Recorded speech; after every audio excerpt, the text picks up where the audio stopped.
ಚಾಲಕನ ನಿಯಂತ್ರಣ ತಪ್ಪಿದ ಬಸ್ಸೊಂದು ಚರಂಡಿಗೆ ಉರುಳಿ ಬಿದ್ದು ಪ್ರಯಾಣಿಕರು ಸಣ್ಣ ಪುಟ್ಟ ಗಾಯಗಳೊಂದಿಗೆ ಅಪಾಯದಿಂದ ಪಾರಾದಂತಹ ಘಟನೆ ಉಡುಪಿಯ ಪಡುಬಿದ್ರಿಯ ಹೆಜ್ಜಮಾಡಿ ರಾಷ್ಟ್ರೀಯ ಹೆದ್ದಾರಿ 66ರಲ್ಲಿ ನಡೆದಿದೆ.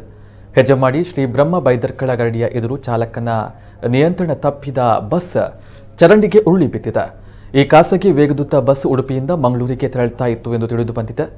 ಘಟನೆಯಲ್ಲಿ ಸಣ್ಣ ಪುಟ್ಟ ಗಾಯಗಳನ್ನು ಹೊರತುಪಡಿಸಿ ಯಾವುದೇ ಸಾವು ನೋವು ಸಂಭವಿಸಿಲ್ಲ ಎಂದು ತಿಳಿದು ಬಂದಿದೆ. ಹೆಜ್ಜಮಾಡಿ ಟೋಲ್ ಸುರಕ್ಷತಾ ಅಧಿಕಾರಿ ಶೈಲೇಶ್ ಶೆಟ್ಟಿ, ಟೋಲ್ ಸಿಬ್ಬಂದಿಗಳು ಘಟನಾ ಸ್ಥಳಕ್ಕೆ ಆಗಮಿಸಿ ಪ್ರಯಾಣಿಕರನ್ನ ಸುರಕ್ಷಿತವಾಗಿ ಹೊರಕ್ಕೆ ಕರೆತಂದಿದ್ದಾರೆ. ಪಡುಬಿದ್ರಿ ಠಾಣೆಯಲ್ಲಿ ಪ್ರಕರಣ ದಾಖಲಾಗಿದೆ.